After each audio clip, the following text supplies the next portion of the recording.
تعصيها لأنك تعرف أن الله لا يحب ذلك، فتقدم محبة الله على ما تحبه نفسك حتى يثبت لك أنك تحب الله ورسوله أحب إليك مما سواه.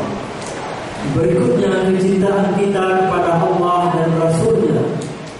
Konsekuensinya juga kita mencintai, mendahulukan segala sesuatu yang dicintai oleh Allah dan Rasulnya, mendahulukan apa yang diperintahkan oleh Allah dan Rasulnya melebihi dari segala sesuatunya. Kita mendahulukan ketaatan kepada Allah, perintah-perintah Allah daripada apa yang kita sukai, walaupun itu bertentangan dengan keinginan kita atau syahwat kita. Misalnya ketika kita sedang tidur, kemudian kita mendengar panggilan Allah untuk salat, Allah memanggil, Allah memerintahkan kita untuk salat, maka sebagai orang yang beriman, orang yang mencintai Allah dan Rasulnya, kita harus mendahulukan panggilan Allah ini. Walaupun barangkali kita sadar keinginan kita, diri kita menginginkan untuk istirahat, untuk lebih berleha-leha terlebih dahulu, ingin tidur. Akan tetapi kita sadar kita mencintai Allah, maka kita juga harus lebih mencintai ketaatan kepada Allah, apa yang dicintai Allah daripada apa yang dicintai dan disukai oleh hawa nafsu kita. Dan sebaliknya ketika syahwat kita, nafsu kita mengajak untuk melakukan perbuatan maksiat, perbuatan dosa, karena kita mendahulukan Allah, karena kita mencintai Allah dan Rasulnya lebih dari segala sesuatunya, maka ajakan-ajakan ini harus kita hentikan, harus kita tolak, harus kita lawan, karena kita lebih mencintai Allah, lebih mencintai Rasulullah. Di mana konsekuensinya kita harus lebih mencintai apa yang dicintai oleh Allah dan Rasulnya tersebut. الثاني من هذه الأشياء الثلاثة أن يحب المرء لا يحبه إلا لله. معروف عندنا أن الإنسان يحب أولاده ويحب أزواجه ويحب ماله ومزرعته ومصنعه وتجارته وبيته وشؤونه الخاصة، ويحب أقاربه أيضا. لكن هذه المحبة طبيعية موجودة في الناس كلها، عند المؤمن والمسلم والكافر. لكن حينما تحب أحدا لأجل الله، تحب العلماء، تحب الذين يقومون على الصلاة، تحب الذين ينفقون في سبيل الله، تحب المؤمنين، تحب صحابة رسول الله صلى الله عليه وسلم، تحب المشايخ والعلماء، تحب المساكين في الله سبحانه وتعالى، فهذا دلالة على أنك تتقرب إلى الله في هذه المحبة. وقد أمر النبي صلى الله عليه وسلم بأنك إذا أحببت أحدا في الله تخبره فتقول إني أحبك في الله، تقول له إني أحبك في الله، وأنا أقول لكم إني أحبكم في الله، إني أحبكم في الله. ويرد علي إذا قلت ذلك أحبك الله الذي أحببتنا فيه. أنت تقول لمن تحبه في الله إني أحبك في الله، لأن الرسول صلى الله عليه وسلم أمرنا بأن نخبر من أحببناه في الله أننا نحبه في الله. ما أحببناه على حسب شرف ولا وظيفة ولا مال ولا جمال ولا علاقة خاصة، لا، هذه أشياء دنيوية. لكن من أحببناه لأننا نعرف فيه الإيمان والإحسان والصدق والقرب من الله سبحانه وتعالى والعلم الشرعي والاستجابة لله، ونعرف حبه للخير والاحتساب في سبيل الله وبذله لماله أو لوقته أو لنفسه في سبيل الله، هذا نحبه. وإذا رأيناه نخبره بأننا نحبه في الله حتى يرد علينا، لأنه يسأل الله لنا أن يحبنا الله جميعا. وأنا أقول إني أحبكم في الله لما فيكم من الإيمان وما فيكم من الصدق وما فيكم من رغبة الخير التي جعلتكم تجلسون وتنتظرون أثابكم الله. Kemudian hal kedua yang akan mendatangkan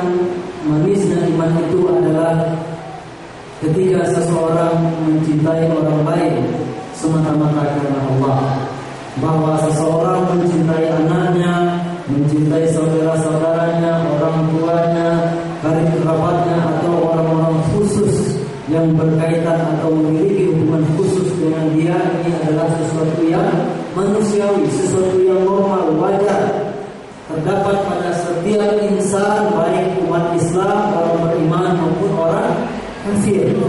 Akan tetapi ketika seseorang mencintai orang lain karena keimanan yang ada pada dirinya, karena ibadah yang dia lakukan, inilah cinta yang semata-mata karena Allah.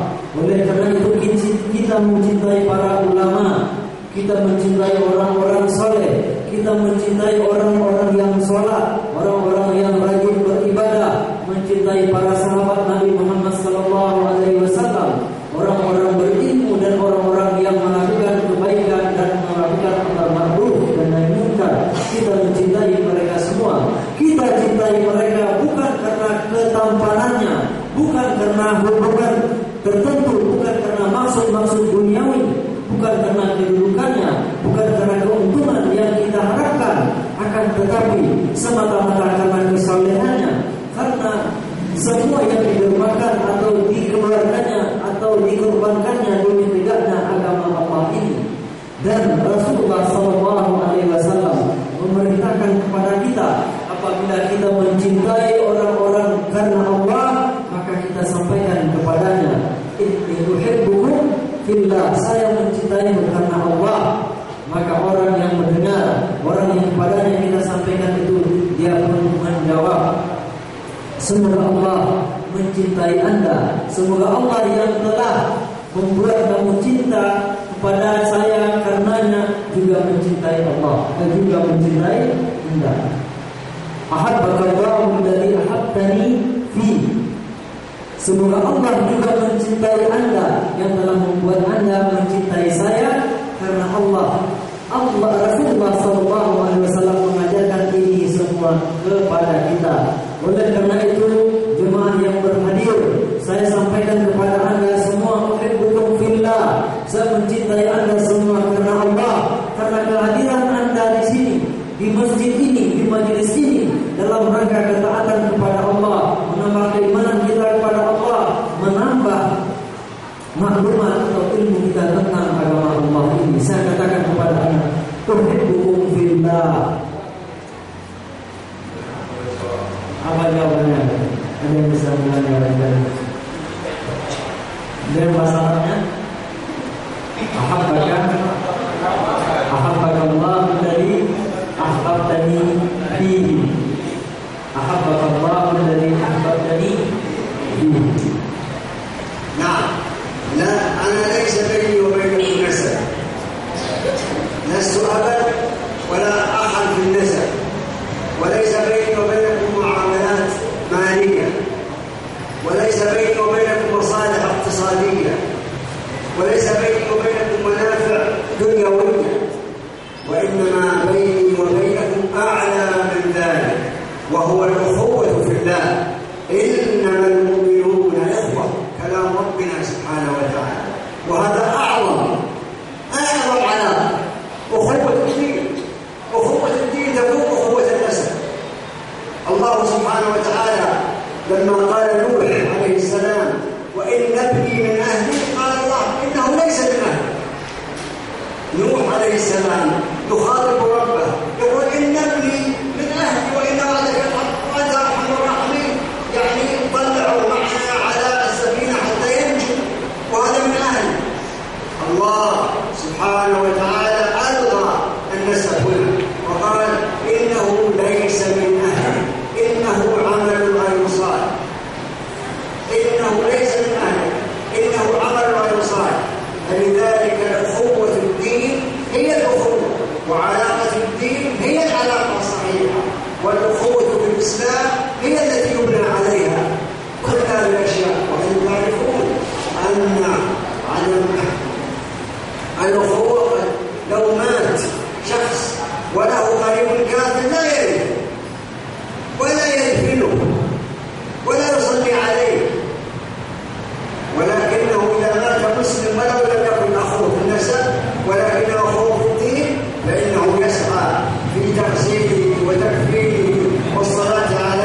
tetapi yang mengumpulkan kita semua, yang menyatukan kita adalah Allah Subhanahu wa taala, keimanan. Karena Allah Subhanahu wa taala mengatakan innamal mu'minuna ikhwah. Hubungan kita lebih dari sekedar hubungan nasab. Di antara kita tidak ada hubungan bisnis, hubungan perdagangan dan segala macamnya, akan tetapi yang ada di antara kita lebih dari itu semua. Langsung dikatakan oleh Allah, langsung ditegaskan oleh Allah, karena kita semua adalah orang-orang yang beriman kepada Allah Subhanahu wa taala. Bahkan Nabi Nuh alaihissalam ketika meminta memohon kepada Allah agar anaknya diselamatkan, sesungguhnya anakku juga keluargaku ya Allah, dan sesungguhnya Engkau Maha Pemurah ya Allah, selamatkanlah anakku. Maka Allah hapus, Allah nafikan hubungan kekerabatan yang ada antara Nabi Nuh dengan anaknya sendiri. Sesungguhnya anakmu itu bukan keluargamu wahai Nuh. Dia bukanlah amal yang soleh, dia bukan yang sesuatu yang tidak baik untukmu wahai Nuh. Apa sebabnya? Karena keimanan tadi. Oleh karena itu, jemaah yang berbahagia, ketika sebagaimana yang kita ketahui, ketika seorang muslim memiliki saudara yang kafir, maka tidak ada hubungan perwarisan di antara mereka berdua. Dan jika salah seorang meninggal, maka satu sama lain tidak saling menyalahkan. Orang ini ketika yang mukmin ini meninggal, maka saudara yang kafir tidak akan mensalat dan dia tidak akan menyelaraskan jenazahnya. Namun orang lain tidak ada hubungan kekerabatan dengannya, hanya semata-mata sebagai muslim sesama mukmin, maka dia akan segera berusaha menyelenggarakan jenazah saudaranya ini, menyelamatkan hingga akhirnya nanti memakamkan. Kenapa? Karena faktor keimanan tadi. Karena keimanan lebih dari segala-galanya dalam masalah ukhuwah ini. Karena Allah sendiri yang menegaskan. ولذلك إذا كان لك أب أو أم أو أخ أو صديق أو رفيق لك في قلبك له محبة ذاتية ولكنه عاصي أو كافر ولا حول ولا قوة إلا بالله، فاجتهد واحرص على أن تصلح حاله. إن كان كافرا أن يسلم، وإن كان فاسقا أن يؤمن، وإن كان فاسدا أن يصلح، حتى تكون محبتك له ليست محبة ذاتية وإنما محبة إيمان. Oleh karena itu, apabila kita memiliki ibu, bapak, saudara, teman atau karib kerabat yang sesungguhnya kita cintai, dekat dengan kita, namun mereka kafir, waliyadzubillah, atau berbuat dosa, pelaku maksiat atau fasik dan segala macam. Apabila kita betul-betul mencintai mereka, dengan hati kita dan dalam hati kita ada mereka, maka berusahalah untuk memperbaiki mereka. Apabila mereka kafir, berusahalah untuk mengislamkan mereka. Apabila mereka pelaku dosa besar atau bermaksiat, berusahalah membuat mereka agar menjadi orang-orang yang bertaubat. Apabila mereka orang fasik, berusaha untuk menjadikan mereka orang yang beriman. Apabila mereka orang-orang yang rusak, akan perbaikilah mereka, supaya cinta kita tadi tidak semata-mata cinta yang bersifat naluriah, akan tetapi juga cinta yang diselimuti oleh nilai-nilai ibadah. Karena cinta kita kepada mereka karena Allah Subhanahu wa taala. الثالث من هذه الأشياء التي تزيدك إيمانا وبسببها تذوق طعم الإيمان أن تكره أن تعود في الكفر بعد أن أنقذك الله منه، كما تكره أن تقذف بالنار. كل أحد حتى الحيوانات تكره الموت، وأشد أنواع الموت أن يدخل الإنسان النار. النار لا يطيقها أحد، لا يرضى أحد بأنه يدخل النار باختياره بطوعه. لكن إذا كنت تريد أن تذوق طعم الإيمان فعليك أن تروض نفسك وتعودها وتهيئها حتى تكون تكره العودة في الكفر. يعني تكره لو تكون كافرا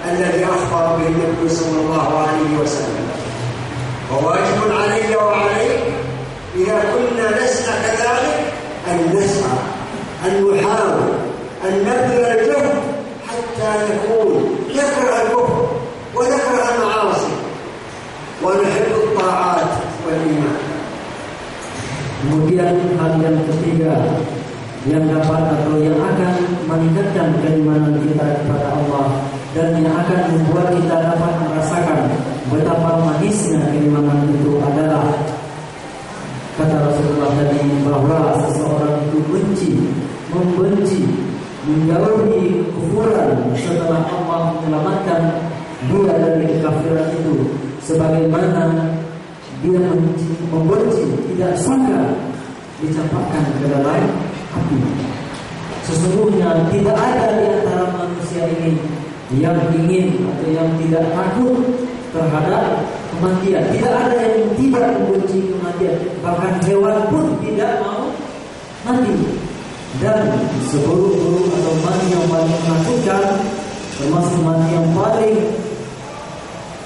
menyedihkan atau paling menghidupkan adalah mati terbakar, masuk ke dalam api. Dan tidak ada satu orang pun, bahkan hewan, yang ingin dimasukkan ke dalam api ini.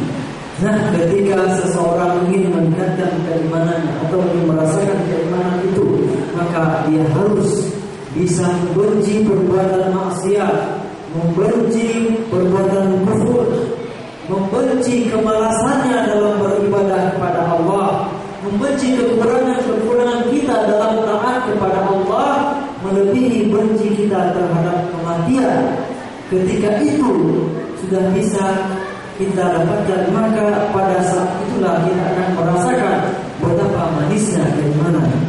Namun apabila kita belum sampai ke arah sana, kita belum merasakan hal itu, kita belum membenci dosa-dosa, belum membenci kekurangan kita dalam beribadah dan ketaatan kepada Allah, sebagaimana kita benci, kita takut, kita lari daripada kematian, maka kita semua, baik saya maupun Anda semua, kita harus berbenah, kita harus memperbaiki diri kita harus berusaha, kita harus banyak-banyak melakukan perbaikan agar kebencian itu bisa kita dapatkan.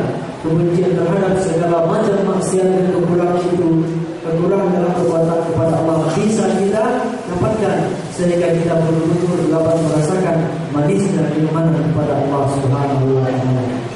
إذن هذه الأشياء الثلاثة: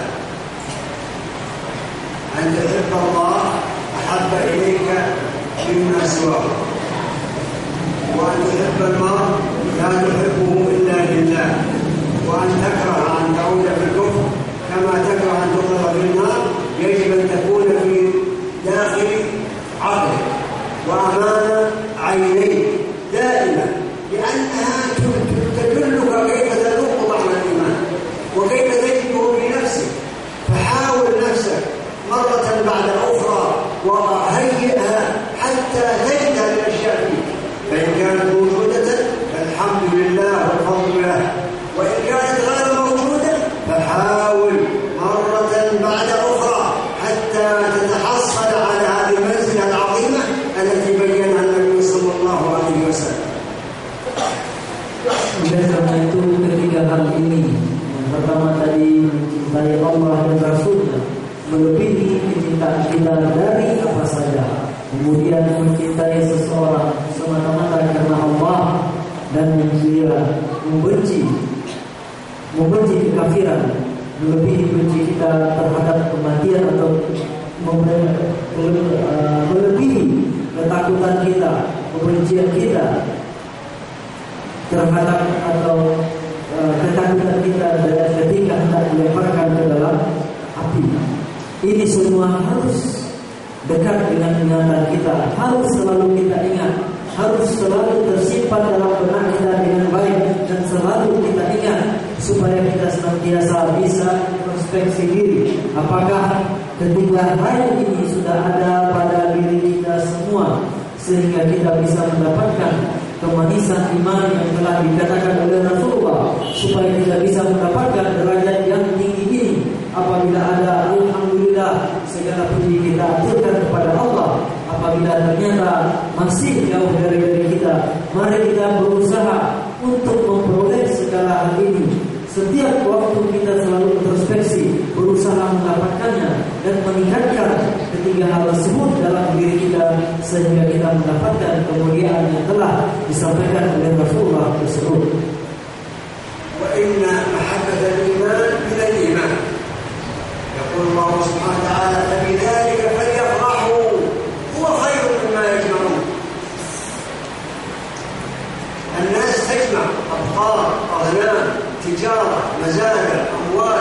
قناطير ذهب فضة روبيات غيرها تحب الناس يجمعوا كثيرا من هذا.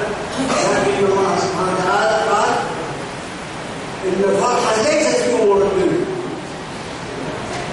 وإنما بما تفضل الله به عليكم من الهداية من إرسال محمد صلى الله عليه وسلم وإنزال القرآن الكريم وهدايتكم إليه، هذا يفوق ما يجمعه الناس.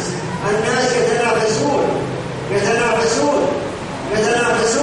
في أمور الدنيا، من المنصب الرفيع، الوظيفة الكبيرة، والمال الكثير، والسمعة والذكر.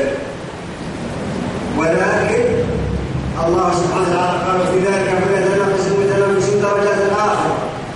درجات الآخرة هي التي ينبغي، هي التي يصح أن يتنافس بها المؤمنون بفضل الله وبرحمته. وهذا يشمل رسالة محمد صلى الله عليه وسلم. إن الله برحمته وفضله أرسل إلينا محمدا أفضل الرسل، وأنزل علينا القرآن الكريم أفضل الكتب، وهدانا للإسلام بغير حول منا ولا قوة. فإذا وجدت ذلك فافرح، والفرح بذلك هو من الإيمان. محبة الخير خير، ومحبة الإيمان إيمان. والفرح بما آتاك الله من عمل الصالحات كصلاة الوتر وصلاة الرواتب والحفاظ على صلاة الجماعة وذكر الله سبحانه وتعالى وقراءة القرآن والأمر بالمعروف والنهي عن المنكر. الفرح في ذلك هو دين، هو زيادة إيمان. فعليك دائما أن تراقب نفسك، هل أنت تفرح بالطاعة، بقراءة القرآن، بحفظ القرآن، بالاستقامة على دين الله، بالحكم بدين الله، بمعرفة الحلال والحرام؟ إذا كنت تفرح فهذه الفرحة مشروعة، بل هي زيادة إيمان في إيمان. فاسأل بذلك كثيرا. Berikutnya, sesungguhnya mencintai keimanan, menyukai segala sesuatu yang bersifat keimanan itu juga menjadi pertanda sebuah keimanan, menjadi pertanda bagaimana seseorang. Oleh karena itu Allah juga mengatakan, maka dalam hal itulah seharusnya orang-orang itu berbahagia. Orang yang dirahmati Allah, manusia berlomba-lomba, mereka senang, mereka berbahagia, mendapatkan segala macam bentuk kemewahan dunia ini. Mereka memiliki hewan ternak yang banyak, harta yang banyak, kedudukan yang tinggi, segala kekayaan yang berlimpah. Namun kata Allah Subhanahu wa Ta'ala, bukan itulah sesungguhnya hal yang sesungguhnya membahagiakan itu. Akan tetapi kebahagiaan yang sebenarnya adalah keimanan. Keimanan yang Allah limpahkan. Mengapa? Karena Allah Subhanahu wa Ta'ala telah turunkan Rasulnya, Allah turunkan Al-Quran, Allah utus Rasulnya, Allah berikan hidayah. Inilah seharusnya menjadi kebahagiaan yang sesungguhnya. Dan manusia, orang-orang juga berlomba-lomba untuk mendapatkan seluruh kejayaan di dunia ini, berusaha mendapatkan kedudukan yang tinggi, nama yang baik, atau summa, atau menjadi orang-orang yang terpandang, dibicarakan di mana-mana, menjadi sosok yang populer dan tenar. Mereka berlomba-lomba. Namun Allah mengatakan seharusnya yang kita jadikan perlombaan yang sesungguhnya adalah berlomba-lomba untuk mendapatkan ketaatan atau mendapatkan keimanan itu. Dan Allah mengatakan kecintaan kita, kebahagiaan kita dalam menjalankan keimanan itu juga pertanda keimanan itu.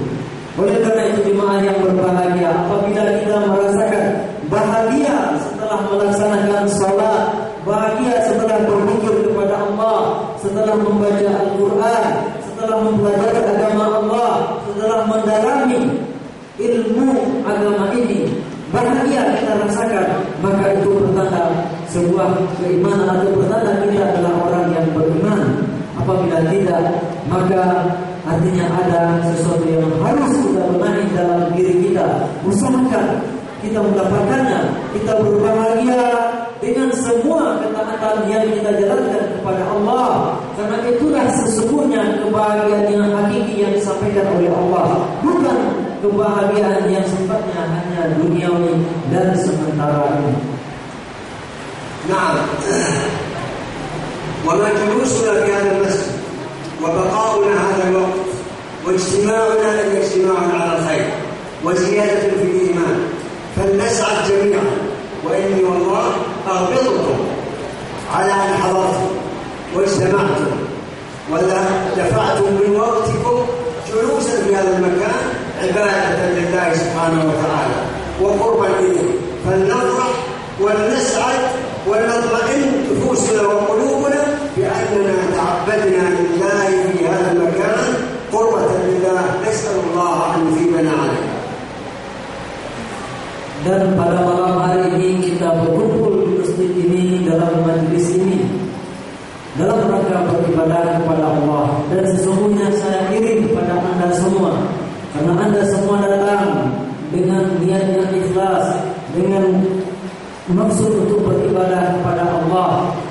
Mudah-mudahan kita berharap dengan ibadah yang kita lakukan ini kita merasa bahagia, kita tenang karena kita telah beribadah kepada Allah Subhanahu wa taala. Kita mohon kepada Allah agar rasa bahagia itu ada dalam diri kita semua.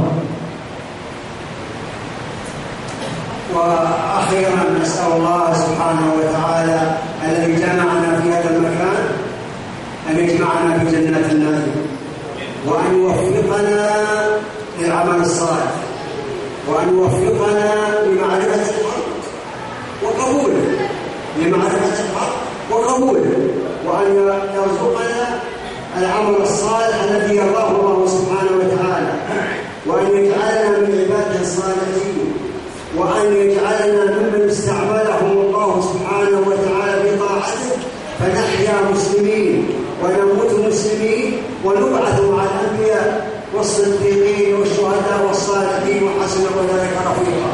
ونسأله سبحانه وتعالى أن يختم لنا بخاتمة السعادة بعد عمر طويل، وأن يرزقنا رزقا حلالا طيبا مباركا فيه، وأن يوفقنا للخير كله، خير الدنيا وخير الآخرة، وأن يهيئ لنا من أمرنا رشدا، وأن يرزقنا العلم النافع والعمل الصالح